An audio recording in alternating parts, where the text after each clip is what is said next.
Student ये compression member का dot classes वाला वीडियो लेक्चर है और इसमें दो न्यूमेरिकल्स होंगे। ठीक है, हाँ, आपके बोर्ड पर एक पहला न्यूमेरिकल्स दिख रहा है और इस न्यूमेरिकल को पढ़ते हैं और धीरे धीरे सारे डॉट्स को हम लोग क्लियर करते चले जाएंगे। ठीक, हाँ, सबसे पहले पढ़िए क्वेश्चंस को बड़े आराम से। कह रहा है कि ये डिसकंटिन्यूअस स्ट्रट, एक डिसकंटिन्यूअस स्ट्रट बनाया गया है, जो लेंथ दिया गया है वो दिया गया है यहाँ पे 2.05 मीटर लॉन्ग है। ठीक है ना, हाँ, इतना मीटर लॉन्ग दिया गया है। ये डाटा को आप लिखिएगा, ठीक है ना, वो मिस्टेक से उतना लिखा गया था। ठीक, हाँ, consist of two equal angle, एक डिसकंटिन्यूअस स्ट्रट बनाया गया है जिसमें कितना एंगल का यूज किया गया है, दो एंगल सेक्शन का यूज किया गया है और वो एंगल सेक्शन आपको इक्वल लेग एंगल सेक्शन है। ठीक है ना, और उसकी डायमेंशन आपको दे रखा है कि अगर इक्वल लेग एंगल सेक्शन है तो उसकी डायमेंशन कितना कितना है, तो 50 × 50 × 6 mm। ठीक है ना, हाँ, इस चीज़ को आप समझने की कोशिश करोगे। ठीक है, हाँ, तो आपको इतना क्वेश्चंस पढ़ने से आपको ये पता चला कि एक डिसकंटिन्यूअस स्ट्रट है।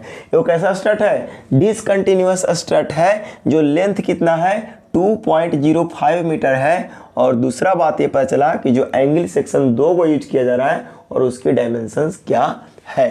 ठीक, हाँ, इतना आपको समझ आ गया। ठीक है, हाँ, और इतना के बाद आप गिवन लिख भी सकते हो कि आपको एक एंगल सेक्शन ये मिला, और ज़्यादा कुछ यहाँ पे भी नहीं लिखने की कोशिश करोगे। ठीक, हाँ, आगे कह रहा है कि it is connected to same sides of gusset plate.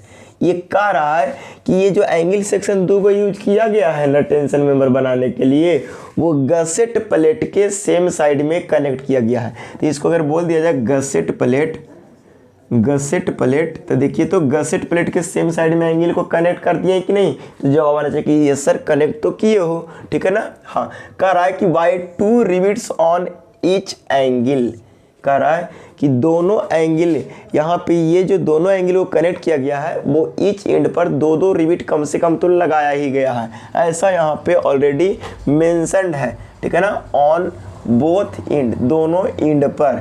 ठीक, हाँ, आगे कह रहा है calculate the load which this strut can carry.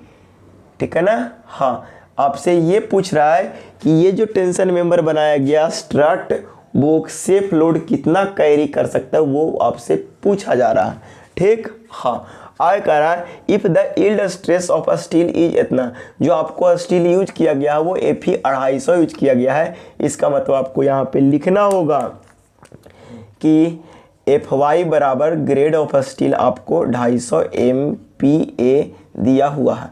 एक लड़का बोल रहा था सर MPa बराबर क्या होता है, तो इसको न्यूटन पर mm² होता है। ठीक है ना, न्यूटन पर मीटर नहीं होता। इस चीज़ को आप समझने की पूरा कोशिश करोगे।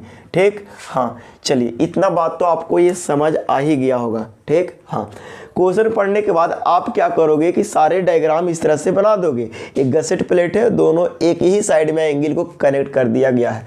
उसके बाद आप क्या करोगे, आप सोचना चालू करोगे कि कैलकुलेट करने का स्टेप क्या थी।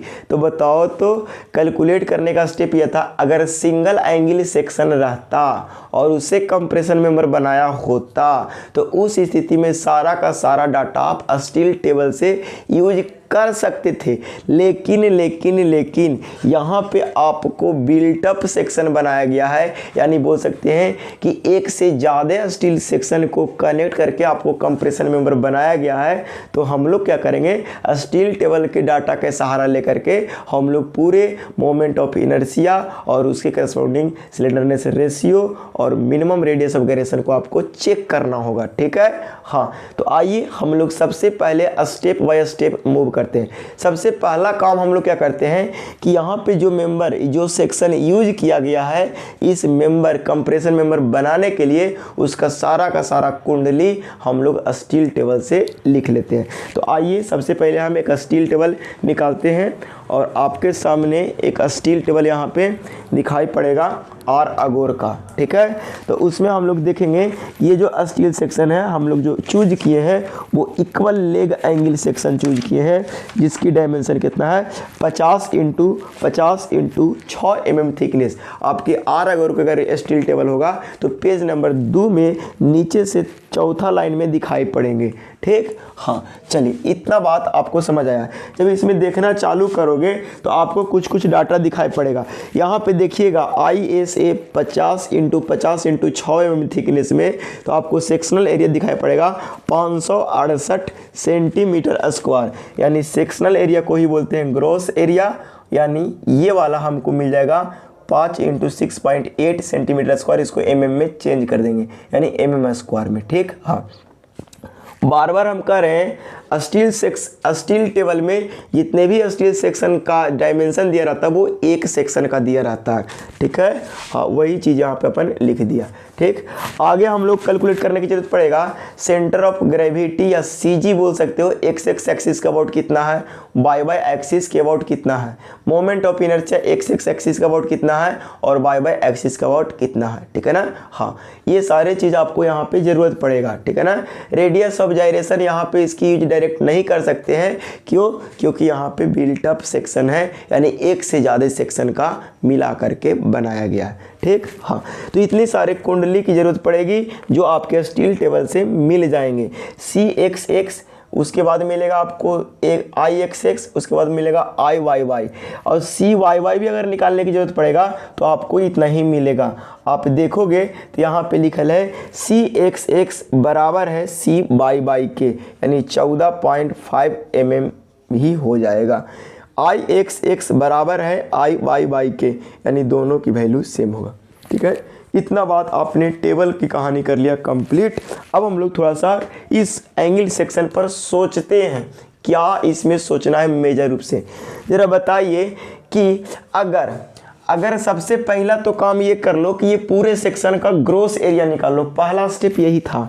आप अगर स्टेप से अगर सीखना चाहोगे तो आपकी पहला स्टेप यही था। स्टेप फर्स्ट ये था कैलकुलेट ग्रॉस एरिया, यही था ना। तो बताओ ग्रॉस एरिया ऑफ, यानी सबसे पहला था ग्रॉस एरिया कैलकुलेट करना। तो gross area of combine section. तो जरा बताओ कंबाइंड सेक्शन में कितना एंगल सेक्शन यूज किया गया है, 2 एंगल सेक्शन यूज किया गया है। तो ग्रॉस एरिया कितना हो जाएगा, यानी AG, यानी पूरे का दोनों मतलब कंबाइंड रूप से अगर देखेंगे तो 2 × AG हो जाएगा, दैट इज 2 × 568 mm स्क्वायर हो जाएगा। पहला स्टेप अपन डन कर लिया। ठीक है ना, हाँ दूसरा स्टेप में हम लोग क्या मूव करते हैं, स्टेप 2 में हम लोग मूव करते हैं कैलकुलेट हम लोग क्या कर देते हैं, मिनिमम रेडियस ऑफ गायरेशन, है ना। Calculation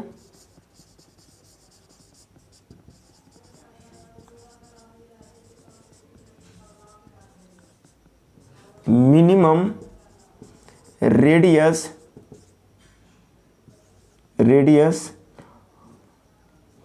of gyration. Minimum radius of gyration की कैलकुलेशन हम लोग करते हैं कहाँ पे, स्टेप 2 में। आप एग्जाम के क्वेश्चन बनाओगे तो स्टेप 1 स्टेप 2 नहीं लिखोगे, डायरेक्ट ऐसे लिखोगे, ये वाला हाइड कर दोगे और डायरेक्ट मन ही में सोचना पड़ेगा आपको। ठीक है ना, हाँ तो आपको यहाँ पे बार बार कह रहे हैं कि ये रेडियस ऑफ जाइरेशन आप स्टील टेबल वाला यूज नहीं कर सकते हो, क्योंकि आपको एक सेक्शन का दिया रहता है और आपने यहाँ काम कर रहा है 2 सेक्शन के लिए। तो आपको कैलकुलेट करना ही होगा मिनिमम रेडियस ऑफ जाइरेशन। और रेडियस ऑफ जाइरेशन कैलकुलेट करने के लिए मोमेंट ऑफ इनर्शिया होना चाहिए, और मोमेंट ऑफ इनर्शिया पता होने के लिए आपको CG का पता होना चाहिए। ठीक है ना, इसीलिए हम लोग CG भी निकाले और यहाँ पे कोड से मोमेंट ऑफ इनर्शिया भी निकाले। जरा एक बात बताइए कि इस सेक्शन की अगर बात किया जाए, इस सेक्शन का कहीं ना कहीं CG यहाँ पे लाइज करेगा और इस सेक्शन का CG कहीं ना कहीं यहाँ पे लाइज करेगा। तो जरा बताओ कि अगर x डायरेक्शन की अगर बात किया जाए, अगर इसकी x डायरेक्शन की बात किया जाए, इसके अकॉर्डिंग अगर मोमेंट ऑफ इनर्शिया देखा जाए और इसके अकॉर्डिंग मोमेंट ऑफ इनर्शिया देखा जाए, तो आपको ये बोलेंगे कि इसके अकॉर्डिंग मोमेंट ऑफ इनर्शिया कुछ होगा, दैट इज x1 एक्सिस मान लीजिए, और इसके अकॉर्डिंग मोमेंट ऑफ इनर्शिया कुछ होगा। इस सेक्शन का मोमेंट ऑफ इनर्शिया इधर होगा और इस सेक्शन का मोमेंट ऑफ इनर्शिया इस एक्सिस के अबाउट होगा एक्स एक्स में, ठीक है। हाँ, लेकिन दोनों को जैसे ही कनेक्ट किए हैं तो इसकी कंबाइंड मोमेंट ऑफ इनर्शिया किस एक्सिस के अबाउट शिफ्ट करेगा, तो सर ये दोनों एंगल को एक साथ जब कनेक्ट किए हैं तो कंबाइंड सेक्शन का मोमेंट ऑफ इनर्शिया इस एक्सिस के अबाउट शिफ्ट करेगा, यानी इस एक्सिस के अबाउट होगा, ठीक। हाँ, चलिए इतना बात तो आपको समझ आ गया। इसका मतलब हम लोग करेंगे सबसे पहले calculation of moment of inertia in x direction, है ना। रेडियस ऑफ जाइरेशन कैलकुलेट करने जा रहे हैं, ठीक है ना। तो उसके पहले आपको मोमेंट ऑफ इनर्शिया कैलकुलेट करना ही पड़ेगा, तभी तो रेडियस ऑफ जाइरेशन कैलकुलेट करेंगे, ठीक है ना। हाँ, तो यहाँ पे स्टेप 2 का ही हम आगे पार्ट बढ़ाते हैं कि moment of inertia in x direction, moment of inertia in x direction, ठीक है ना। हाँ, जरा बताओ एक्स डायरेक्शन में मोमेंट ऑफ इनर्शिया कैसे निकलेगा, तो सर ये वाला एक्सिस को इसके ऊपर ट्रांसफर करना होगा, तभी तो इस एक्सिस के अबाउट आएगा। तो जरा बताइए कि हम लोग अगर इस वाला एक्सिस को यहाँ पे ट्रांसफर करना चाहेंगे, इस वाला एक्सिस पर, रेड वाला एक्सिस को ब्लैक वाला एक्सिस पर ट्रांसफर करने के लिए आपको हर हाल में ये वाला डिस्टेंस पता होना चाहिए, और इस डिस्टेंस को आपको स्टील टेबल में मिलेगा CXX, मतलब distance of CG from X axis, ठीक है ना। ये डिस्टेंस क्या मिलता है पीरियोडिक टेबल में, the distance of CG from Y axis को एक्स एक्सिस को बोलते हैं CXX। फिर से इस चीज़ को सुन लीजिए कि यहाँ पे ये जो डिस्टेंस होता है वो क्या होता है, the distance of CG from X axis को बोलते हैं CXX, ठीक। हाँ, इस चीज़ को आप पूरा का पूरा समझने की कोशिश करेंगे, ठीक है। ये वाला डिस्टेंस हमको मिल गया और इस एक्सिस के अबाउट मोमेंट ऑफ इनर्शिया पता चल गया, तो क्या इस एक्सिस पर ट्रांसफ़र नहीं कर देंगे, तो कैसे करेंगे सर, तो अप्लाई कर देंगे पैरेलल एक्सिस थ्योरम, ठीक है ना। हाँ, अप्लाई कर देंगे, अप्लाई पैरेलल एक्सिस थ्योरम, ठीक है ना। हाँ, एक्स डायरेक्शन में हम लोग जैसे ही कैलकुलेट करने आ रहे हैं मोमेंट ऑफ इनर्शिया, तो उसके लिए हमको क्या करना होगा, पैरेलल एक्सिस थ्योरम लगाना पड़ेगा। तो ज़रा बताओ कि ये वाला डिस्टेंस तो हम लोग को ऑलरेडी पता हो गया, ठीक है ना। हाँ, तो अगर इस वाले डिस्टेंस को हम CXX बोले तो CXX आपको टेबल में कितना गिवन था, तो सर यहाँ पे अभी आपने लिखा कितना था, 14.5 mm, 14.5 mm आपके टेबल में गिवन था। चलो इतना बात पता कर लिया। अच्छा जरा बताओ IXX, यानी ऐसा कहेंगे IXX यानी YX1 के अकॉर्डिंग मोमेंट ऑफ इनर्शिया कितना था, तो सर IXX बराबर कितना मोमेंट ऑफ इनर्शिया था, तो सर इस वाले सेक्शन का 12.9 इंटू 10 के पावर 4 mm के पावर 4 इतना मोमेंट ऑफ इनर्शिया आपको टेबल में गिवन था, ठीक है ना। किसके लिए, तो बोला कि इस एंगल सेक्शन के लिए, ठीक। हाँ, चलिए ये पता चल गया आपको इस एंगल सेक्शन का अगर एरिया की बात किया जाए, सिर्फ किसी पार्टिकुलर एंगल सेक्शन का एरिया का, तो 568 mm स्क्वायर, ठीक है। तो ज़रा बताओ कि IXX के अबाउट अगर पूरे दोनों सेक्शन का मोमेंट ऑफ इनर्शिया अगर निकालने की कोशिश करेंगे, तो हम ऐसा बोलेंगे कि सर IX11 CG से जो पास करेगा वो moment of inertia plus area into CXX के होल स्क्वायर इनटू 2 कर देंगे, क्योंकि दोनों सेक्शन के लिए कंबाइंड रूप में निकाल रहे हैं मोमेंट ऑफ इनर्शिया। तो ज़रा बताओ ये कितना हो जाएगा, इसको कैलकुलेशन करेंगे तो 12.9 इंटू 10 के पावर 4 प्लस एरिया कितना है, तो सर एरिया 568 है इंटू CXX कितना है, तो सर CXX ये वाला डिस्टेंस है, यानी 14.5 के होल स्क्वायर इंटू 2 कर देंगे। तो यहाँ से आपको निकल जाएगा I x x moment of inertia in x direction for combined section के लिए कितना हो जाएगा, आपको इतना आ जाएगा, इतना mm4 आ जाएगा। ठीक, हाँ कैलकुलेशन करके अभी हम इसको लिख देते हैं। आया 49 ये 4 बढ़िया से लिखिए सर, 49 mm के पावर 4 आया। ठीक है ना। कैलकुलेशन करने के बाद आया इतना moment of inertia x direction में। जरा बताइए कि इस कंबाइंड सेक्शन का रेडियस ऑफ जायरेशन कितना होगा। तो सर आर एक्स एक्स, अगर बात की जाए कंबाइंड सेक्शन का देखें तो हम क्या देखेंगे सर, आई एक्स एक्स डैश यानी कंबाइंड सेक्शन का moment of inertia in x direction, या बोल सकते हैं इन अबाउट एक्स डायरेक्शन, बटा ये टोटल का ना मोमेंट ऑफ इनर्शिया लिए हैं तो टोटल एरिया लेना पड़ेगा 2 × AG। ठीक है ना, ग्रॉस एरिया। चलो बताओ कि यहाँ से आप मोमेंट ऑफ इनर्शिया अभी अभी निकाल के लाओ, x 49,6844 और 2 × AG के कितना आया 568 आया। ठीक है ना। इसको जैसे ही कैलकुलेशन करोगे आपकी आर एक्स एक्स मिल जाएगा, मतलब radius of gyration in x direction मिल जाएगा। आपको एक्स डायरेक्शन में आपको आ गया 20.91 आया, 20.91 और भी आया 132, बट इतना ही लिखो mm² आ गया। Sorry mm, radius of direction हमेशा mm में ही होता है। इस चीज़ को आप समझने की कोशिश करोगे। अगर इसको फ्रेज से लिखना चाहोगे आर एक्स एक्स बराबर 20.91 आ गया। Radius of gyration in x direction आप कैलकुलेट कर लिया। अब आप क्या करोगे, moment of inertia in Y direction calculate करो। ठीक है ना। हाँ, तो यहाँ से लिखेंगे क्या, moment of inertia in Y direction,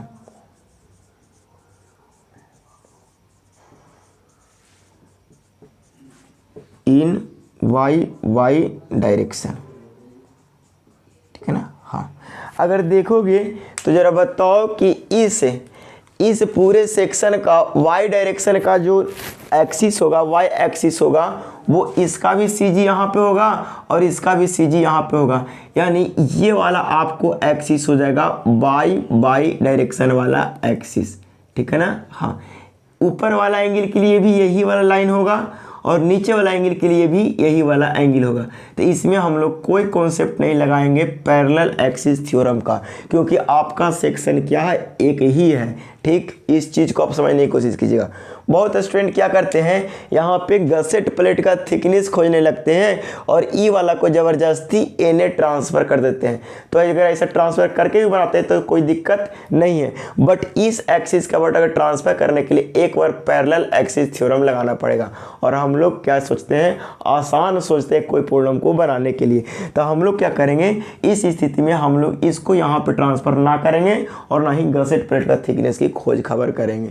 ठीक, हाँ, तो क्या करेंगे, डायरेक्ट इसी एक्सिस के अबाउट हम लोग क्या करते हैं, मोमेंट ऑफ इनर्शिया ढूंढना चालू करते हैं। तो जरा बताओ कि CG के अलोंग मोमेंट ऑफ इनर्शिया आपको टेबल में गिवन रहता है और ये वाला हो गया आपको बाई एक्सिस। क्या हो गया, बाई एक्सिस। तो जरा बताओ कि moment of inertia about by axis पूरे कंबाइंड के लिए क्या हो जाएगा, तो सर 2 से सिर्फ गुना हो जाएगा, क्योंकि यहाँ पे कोई एक्सिस हम लोग ऐसा नहीं किए हैं जो दूसरे जगह पर ट्रांसफ़र कर रहे हैं, वहीं पे हम लोग देख रहे हैं जिस CG के अबाउट मोमेंट ऑफ इनर्शिया ही देख रहे हैं, वही एक्सिस के अबाउट। ठीक, हाँ, तो जरा बताओ 2 × I लिख सकते हैं। जरा बताओ कि I कितना है, 2 × I कितना है, तो सर 12.9 × 10⁻⁴ mm के पावर 4 है।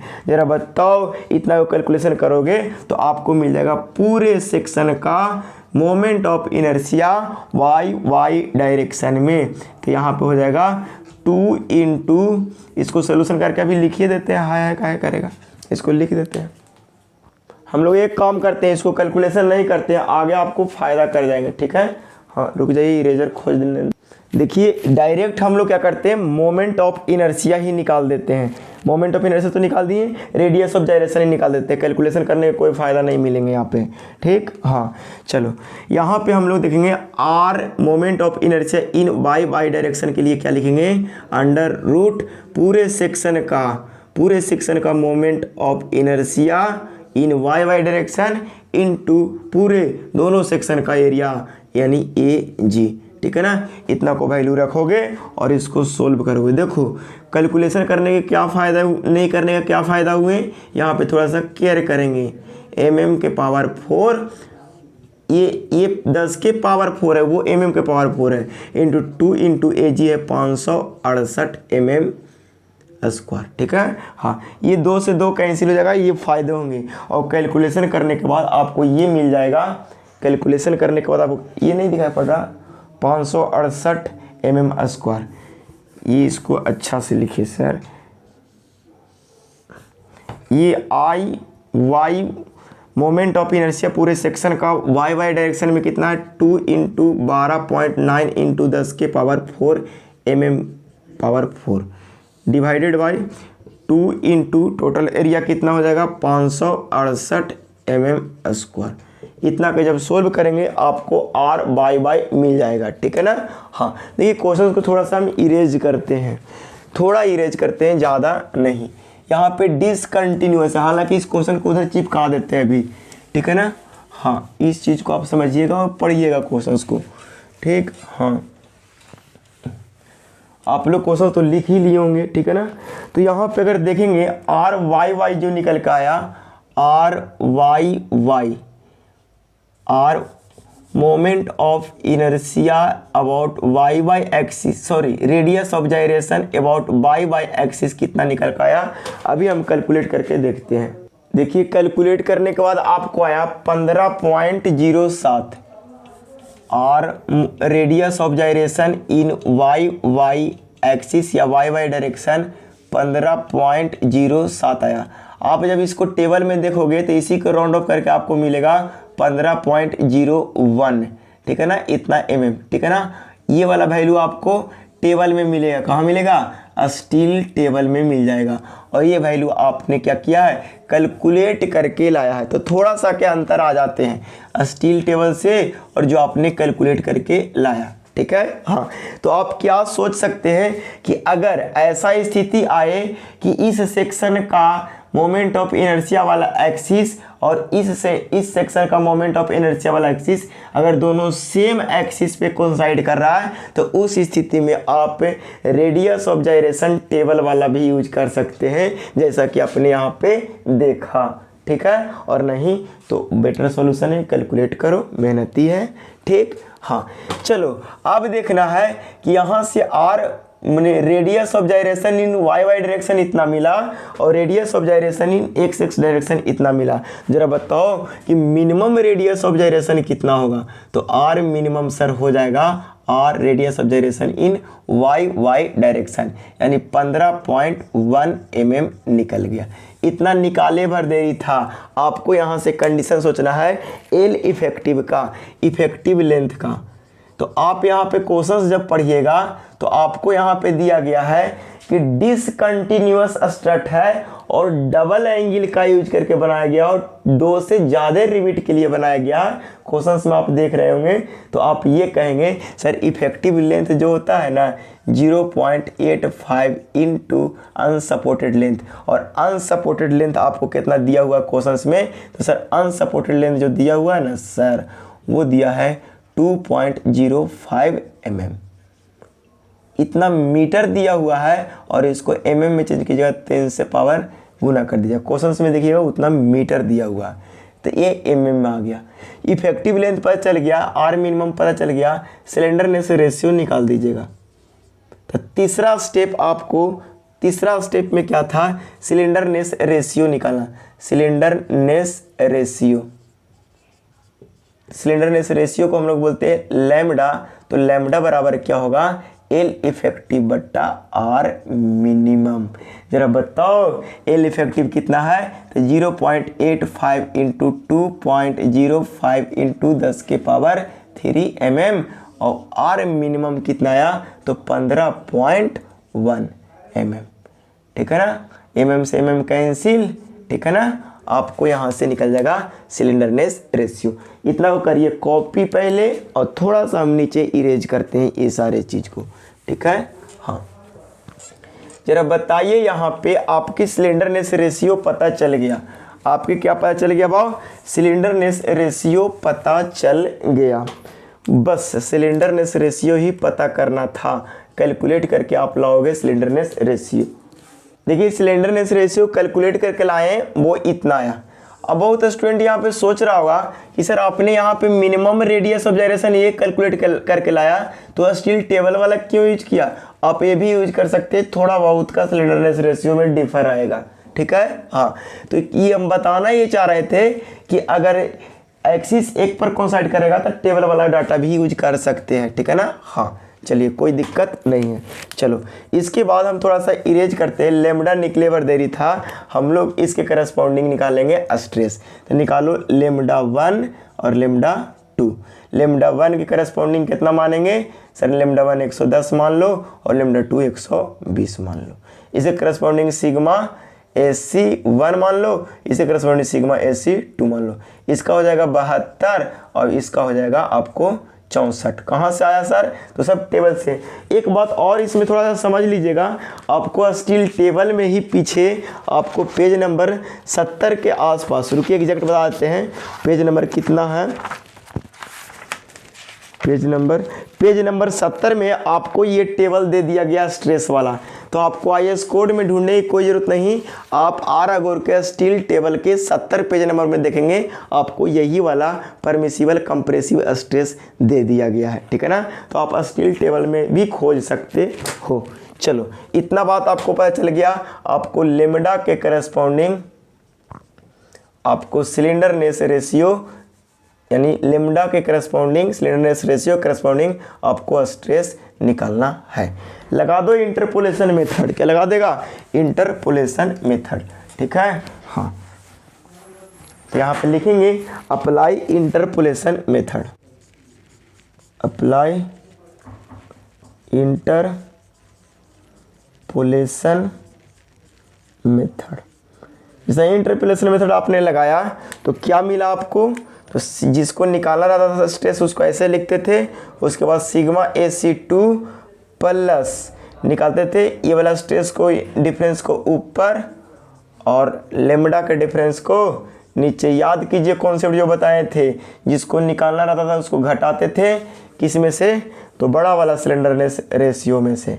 तो 120 माइनस 115.39, ठीक है। यहाँ से XC2 के वैल्यू लिख दीजिए, सब लिखिए रहे तो डायरेक्ट आ जाएगा। इसको कैलकुलेट कीजिएगा, आपको स्ट्रेस की वैल्यू मिल जाए। आप यहाँ से स्ट्रेस की वैल्यू कैलकुलेट करोगे 67.688 आएगा। इतना आपको कैलकुलेशन करने के बाद आएगा सिग्मा AC की वैल्यू, ठीक है ना।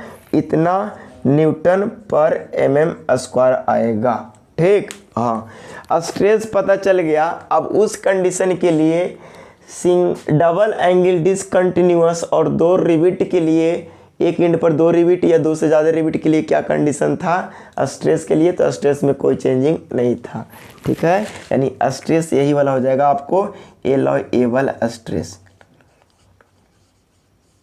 ऐसे आप एग्जाम में ये वाला नहीं लिखोगे, ठीक है ना। यहाँ पे लिखेंगे safe load carry by the compression member, यानी सेफ लोड भी लिख सकते हैं। सेफ लोड बराबर क्या होगा? एलॉयएबल स्ट्रेस इनटू ग्रोस एरिया या एरिया, यानी ये ग्रोस एरिया, ठीक है ना। हाँ, यानी टोटल ग्रोस एरिया दोनों सेक्शन के लिए। तो बताओ एलॉयएबल स्ट्रेस कितना निकल के आया? तो सर 67.688। आप खुद के कैलकुलेशन पर भरोसा करोगे। ग्रोस एरिया कितना निकल के आया? तो सर 2 × 568 mm²। दोनों को सोल्व कीजिएगा, आपको आंसर आ जाएगा न्यूटन में। आप चाहो तो इसको किलो न्यूटन में भी बदल सकते हो। इसको हम सोल्व करके अभी हम देखते हैं। डायरेक्ट लिखिए तो नहीं, यहीं पे गुना 2 × 568 बराबर आ जाएगा 600 768 93.56 न्यूटन, ठीक है ना। इसको किलो न्यूटन में अगर चेंज करेंगे तो आपको आ जाएगा कितना, सेफ लोड 76.893 किलो न्यूटन, ठीक है ना। ये आपको आ गया कौन सा लोड, सेफ लोड, और यही आपको कैलकुलेट करना था, ठीक है।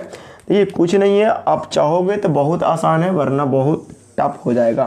प्रैक्टिस जितना करोगे उतना बढ़िया होगा, और इस टाइप के अक्सर एग्जाम में आपके पूछे ही जाते हैं, इसीलिए इसको डॉट्स मिलाया, ठीक है। तो आज क्लास इसको यहीं पे पॉज करते हैं, इसको डॉट्स अगले लगाते हैं।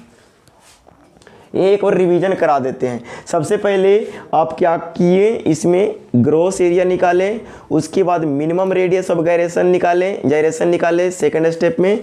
थर्ड स्टेप में स्लेंडरनेस रेशियो के करस्पॉन्डिंग स्ट्रेस निकालें, और स्ट्रेस के करस्पॉन्डिंग आप सेफ लोड निकाल दिए, ठीक। हाँ, सेकेंड प्रॉब्लम की ओर मूव करते हैं, और इसमें ये कह रहा है कि एक column is made up of 2 ISMC।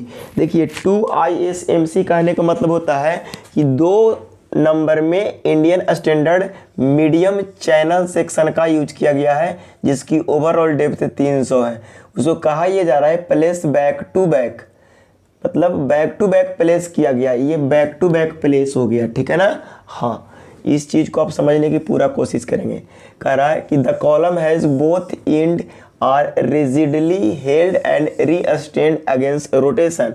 कह रहा है कि दोनों जो इंड है, इस कॉलम का जो दोनों इंड है वो दोनों पूरी तरह से रिजिडली ही फिक्स है। क्या है, फिक्स है, और ना ही वो रोटेट करेगा और ना ही पोजीशन चेंज करेगा, यही बात कह रहा है, ठीक है ना। तो बड़ा आराम से यहाँ से ये बात जो लिखा है ना, यहाँ से यहाँ तक, इसको हम ब्लू कलर से दिखाने की ज़रा कोशिश करते हैं। ये वाला यहाँ से यहाँ रीजन, ये आपको सिर्फ काम करेगा एल इफेक्टिव निकालने में। यहाँ से यहाँ तक जो बात दिया ना ब्लू कलर वाला, ये कह रहा है कि आप एल इफेक्टिव हमारे मदद से निकालो, ठीक। हाँ, ये यहाँ से यहाँ तक बोल दो, ठीक है। हाँ, the length of column is 6 meter है। जो कॉलम का जो लेंथ बनाया गया है उसको कितना मीटर है, 6 मीटर है, ठीक है ना। यानी अनसपोर्टेड लेंथ भी दी गिवन है, ठीक है ना। तो यहाँ से आप लिख दो अनसपोर्टेड लेंथ,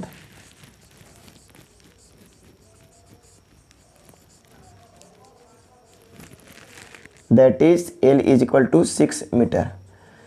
चलो बताओ, इसको अगर आप लिखो L इफेक्टिव तो क्या लिख दोगे इस कंडीशन के लिए, 0.65 इंटू L होता है। दोनों एंड पूरी तरह से फिक्स हो, यानी ये बोल सकते हो इफेक्टिवली हेल्ड इन पोजीशन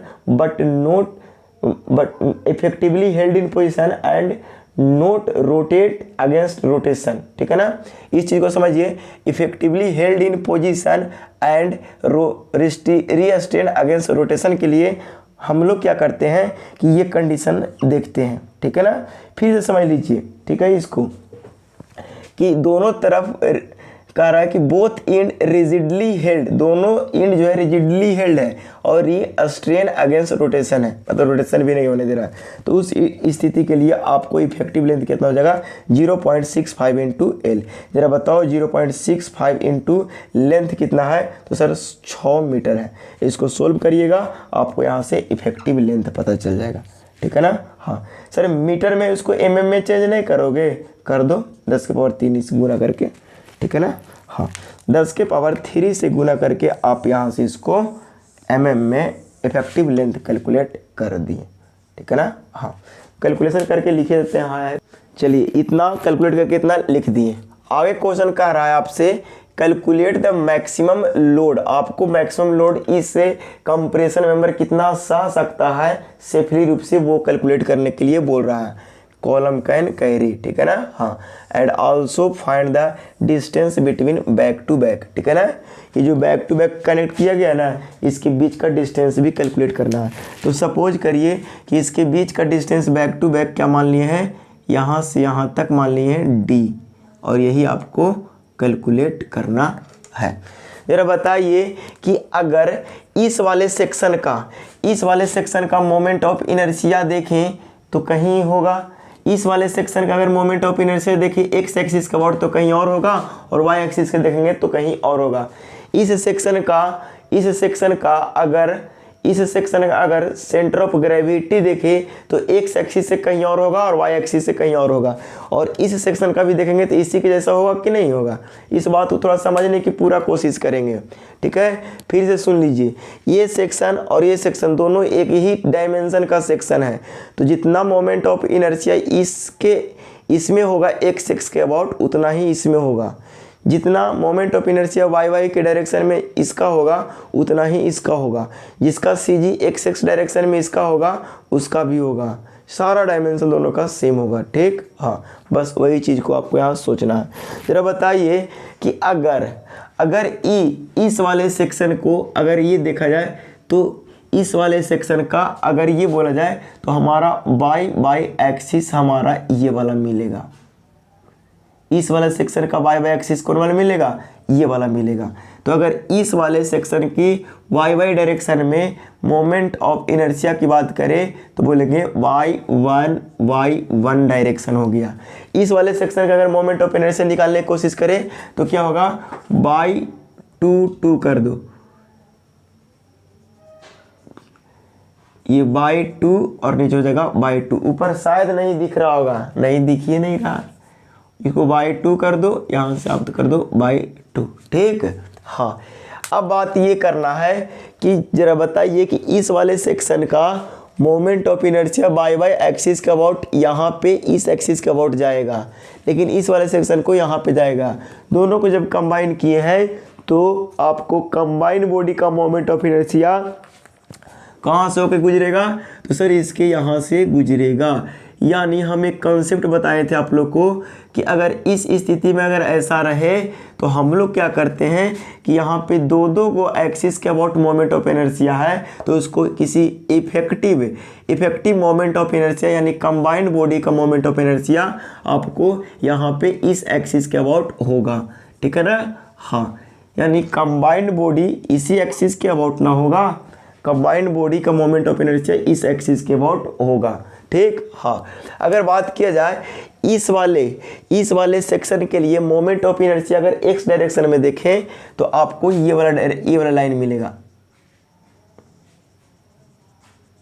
ठीक है ना। हाँ, ये वाला एक्स डायरेक्शन वाली लाइन मिला, ठीक है ना। हाँ, तो देखिए आपको कुछ नहीं करना, सबसे पहला स्टेप आपको क्या करना है कि एक सेक्शन का सारे के सारे डाटा आप कोड से लिख लोगे, और इसका मतलब आपको गिवन है Indian standard medium channel section 300 का। आप देखोगे चैनल सेक्शन में जा कर के टी आया, एंगल के बाद क्या आता है, रुक जाओ, आई सेक्शन के बाद चैनल आता है, पेज नंबर आपको मिल जाएगा, पेज नंबर 10 में मिल जाएगा, सबसे नीचे वाली लाइन में, सॉरी पेज नंबर 10 नहीं जी, पेज नंबर 16 में मिलेगा, ठीक है ना। हाँ, सारा डायमेंशन इसका, तो सारा कुछ यहाँ ऑलरेडी गिवन है, लिख दिए हैं, ठीक है, कि ग्रॉस एरिया आपको इतना मिल जाएगा, आप टेबल से वेरीफाई कर लोगे।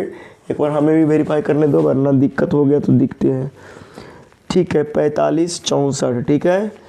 अब मोमेंट ऑफ इनर्शिया इतना है एक्स एक्सिस के about, moment of inertia x axis के about, moment of inertia Y axis के अबाउट कितना है, वही मतलब वाई जो भी बोलो, तो वाई एक्सिस के अबाउट आपको मोमेंट ऑफ इनर्शिया गिवन है कितना, 310.8, और ये को दिया हुआ एक्स एक्सिस, यहाँ पे एक्स एक्सिस नहीं जेड एक्सिस है, ठीक है ना, तो उसको हम समझ जाएंगे कि एक्स एक्सिस ही है, ठीक है ना।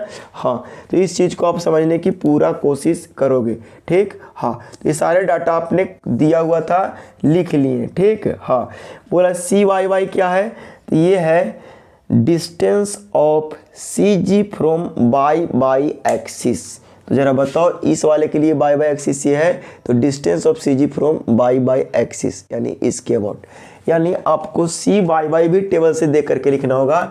यानी यहाँ से ये जो ब्लैक कलर से लाइन दिया हुआ है, यहाँ से distance of C G from Y axis, that is यहाँ पे हो जाएगा ई वाला सी बाई यहाँ तक, ठीक। हाँ, इस चीज़ को आप बढ़िया से फील करोगे, ठीक। हाँ, चलिए इतना बात तो आपको भी समझ आ गया। चलो अगर गलती से अगर आप यहाँ से यहाँ तक के डिस्टेंस को अगर ननका x मान लेते हैं तो ज़रा बताओ कि ई वाला एक्सिस को आपको यहाँ पे ट्रांसफर करना है तो आपको यहाँ से यहाँ तक पूरा डिस्टेंस पता करना होगा। बोलो करना होगा कि नहीं करना होगा? तो बिल्कुल करना होगा सर। तो ज़रा ई वाला एक्सिस को अगर यहाँ पे ट्रांसफ़र करना होगा तो ये वाला डिस्टेंस को कुछ समय के लिए अगर के मान लो तो के बराबर कितना लिखना होगा? तो सी वाई वाई प्लस आपको एक से लिखना होगा सर, ठीक है ना। इस चीज़ को आप समझने की पूरा कोशिश करो। तो देखिए कुछ नहीं करना है, जो स्टेप अपन पहले पढ़ रखी थी वही स्टेप को फॉलो करके आगे बढ़ जाना है, ठीक। तो पहला काम आपको करना है, पहला स्टेप में कैलकुलेट ग्रॉस सेक्शनल एरिया, पहला स्टेप में, ठीक है ना, ऑफ कंबाइंड सेक्शन, ठीक है ना। तो gross sectional area of combined section, चलो बताओ तो कितना हो जाएगा? ए जी डैश कर दो तो हो जाएगा 2 इंटू ए जी, और 2 इंटू ए जी की वैल्यू कितना है? 4564 mm², ठीक है। उम्मीद है आप इतना काम कर दिए होंगे, ठीक है ना। हाँ, लेकिन एक बात है, पहले डिस्टेंस अगर कैलकुलेट नहीं होगा तो सारे लफड़ाएँ बढ़ते चले जाएंगे, ठीक है ना। तो पहला काम तो हम लोग को ये करना है कि डिस्टेंस कैलकुलेट करना है, और डिस्टेंस कैलकुलेट करने के लिए थोड़ा सा आपको कॉन्सेप्ट को समझना होगा कि हम लोग ये चाहते हैं कि यहाँ पे जो सेक्शन बनाएं और इस सेक्शन से जो कंप्रेशन मेंबर बना रहे हैं उसमें मैक्सिमम स्ट्रेंथ के लिए क्या करते हैं हम लोग कि y moment of inertia about x axis और moment of inertia about Y bye axis दोनों को बराबर होना होता है, मैक्सिमम क्या चीज करने के लिए? मैक्सिमम स्ट्रेंथ के लिए, ठीक है ना। हाँ, तो दोनों को मोमेंट ऑफ इनर्शिया को हम लोग क्या कर देंगे? बराबर कर देंगे। फिर से सुन लीजिए कि हम लोग क्या करते हैं, ये जो कंप्रेशन मेंबर बनाते हैं तो मैक्सिमम स्ट्रेंथ के लिए क्या करते हैं? Moment of inertia about x axis और moment of inertia about Y bye axis दोनों बराबर होनी चाहिए, ठीक है। तो ये स्टेटमेंट को अभी हम लिख देते हैं।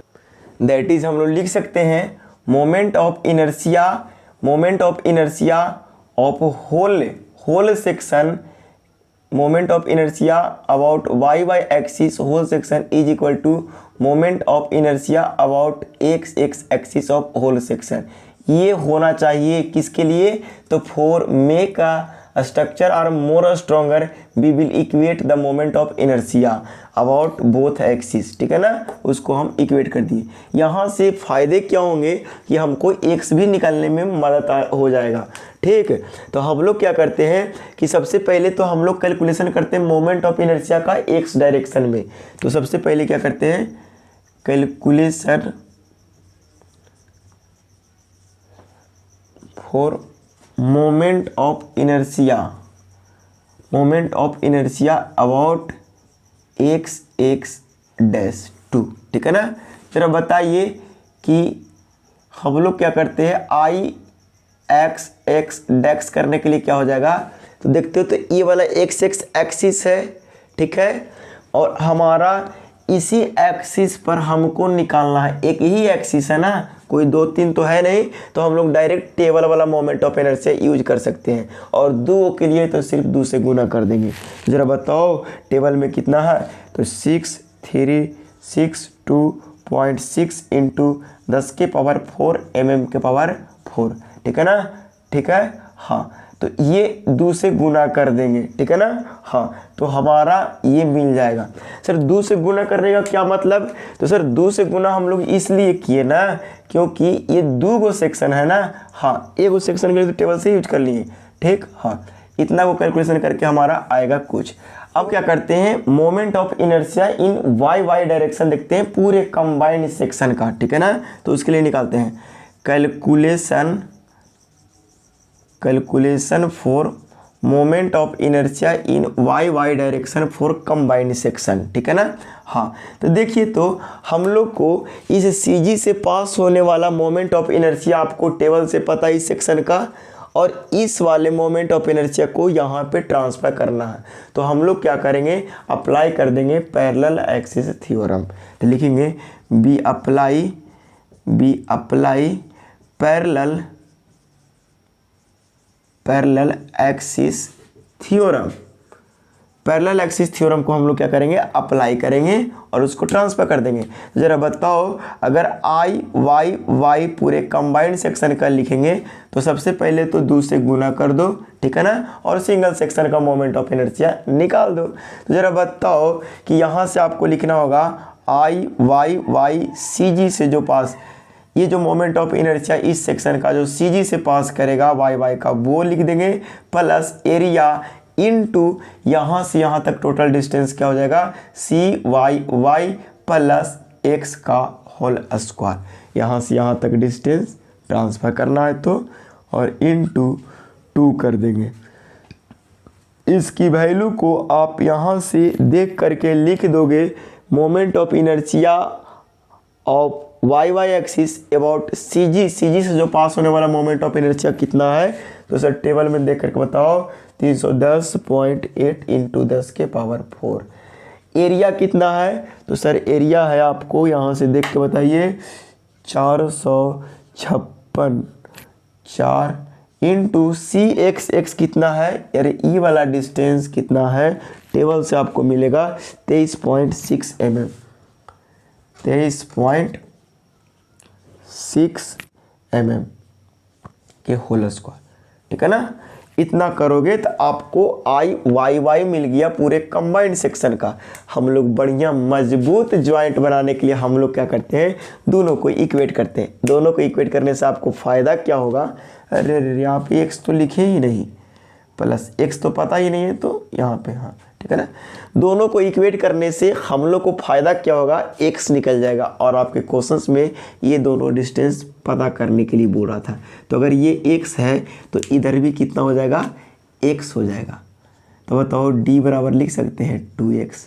इस चीज़ को आप समझने की कोशिश करेंगे, ठीक। हाँ चलो बताओ, ये दोनों को अगर इक्वेट करेंगे तो आई एक्स डैश बराबर हो जाएगा आई वाई वाई डैश, यानी moment of inertia about x axis पूरे कंबाइंड सेक्शन का, और moment of inertia about Y Y axis पूरे कंबाइंड सेक्शन का।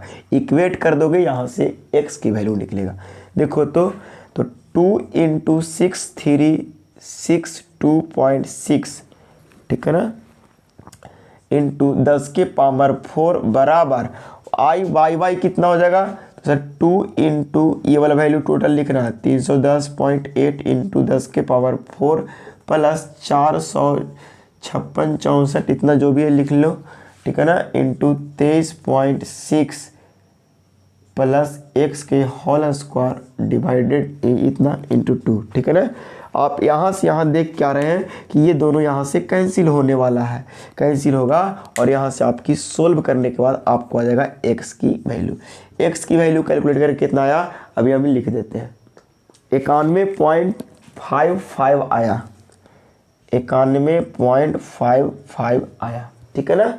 हाँ अब बताओ, यहाँ पे d डिस्टेंस निकालना है, तो d बराबर 2x होता है कहाँ से, तो यहाँ से यहाँ d है, इधर x है तो इधर भी x होगा, तो d बराबर 2x दैट इज 2 इंटू 91.55। इसको कैलकुलेशन करोगे तो आने के बाद आया 183.10 mm, ठीक है ना। हाँ इतना आया आपको ये दोनों के बीच का डिस्टेंस, ठीक है। हम यहाँ पे इरेज कर दिए थे, ठीक है, क्वेश्चंस को, उसको यहाँ पे लगा भी सकते हैं, ठीक है। हाँ आपका डिस्टेंस पता चल गया। अब क्या करना है, आप क्या किए थे स्टार्टिंग में, जरा देखिए ध्यान से, एक काम तो आपको ख़त्म हो गया डिस्टेंस, तो ये बात लिख दीजिए, ठीक है ना। लिखेंगे back to back distance between ISMC 300 इस कितना आ गया 183.10 mm, ठीक है ना। हाँ उसके बाद आपको देखो तो इसमें से इसमें से आर मिनिमम निकालोगे तो दोनों से तो आर सेम में आएगा, क्योंकि दोनों का मोमेंट ऑफ इनर्शिया सेम है, तो रेडियस ऑफ जाइरेशन भी क्या होगा, सेम होगा। ठीक है ना। तो यहाँ से आप डायरेक्ट कोई एक वैल्यू लेकर के आप आर मिनिमम कैलकुलेट कर सकते हो। तो जरा बताओ आर मिनिमम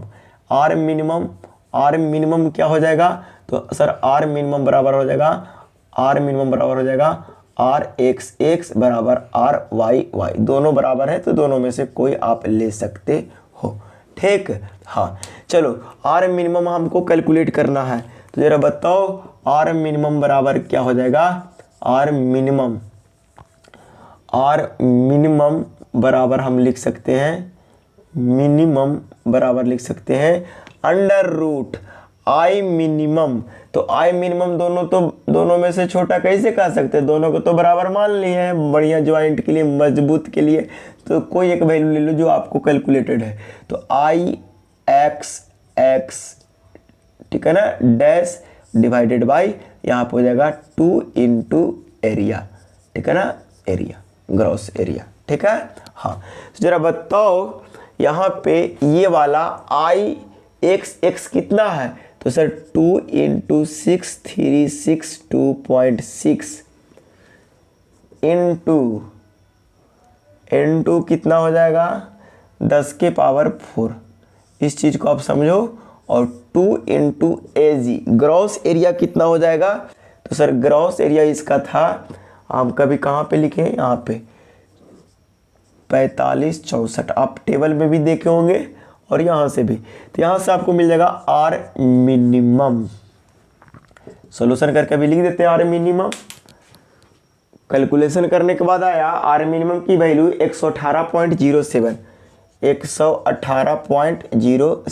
mm आ गया। ठीक है ना। आर मिनिमम वैसे निकलने भर देरी था, आप फटाक से कैलकुलेट कर दोगे स्लेंडरनेस रेशियो, इतना आप छाप लिए होंगे उम्मीद है। ठीक है ना। अरे एल इफेक्टिव में डाल दिए जी। ठीक, L effective or slenderness ratio निकालने के लिए, लैम्डा निकालने के लिए क्या करते थे,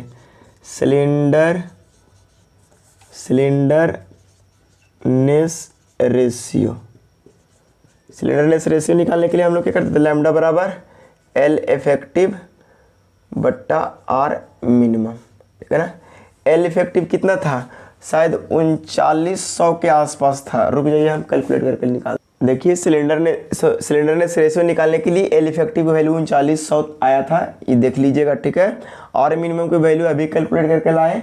सिलेंडरनेस रेशियो आपको आराम से यहाँ से निकल जाएगा, कितना आएगा भाव, डिवाइड दीजिएगा तो 33.03 बस यहाँ क्या करते थे हम लोग, इसके करस्पॉन्डिंग सिग्मा एसी निकालते थे, सिग्मा एसी। ठीक है ना। तो बताओ सिग्मा एसी निकालने के लिए क्या करते थे, जरा फटाफट बताओ। यहाँ पे लेमडा 1 मानते थे सर, लेमडा 2 मानते थे। लेमडा 1 कितना मानेंगे, तो सर 30 मानेंगे, और लेमडा 2 40 मानेंगे। इसे करस्पॉन्डिंग सिग्मा एसी निकालते थे, इसे करस्पॉन्डिंग सिग्मा एसी 2 निकालते थे। यहाँ से जो वैल्यू आएगा आपको लेमडा के करस्पॉन्डिंग स्ट्रेस निकालना है, यही चीज़। ठीक है ना। स्ट्रेस कैसे निकालोगे, बाई इंटरपोलेशन मेथड से। इसको छाप लीजिएगा, इधर इरेज कर दिए। ठीक है ना। कैसे करेंगे, बाई इंटरपोलेशन से।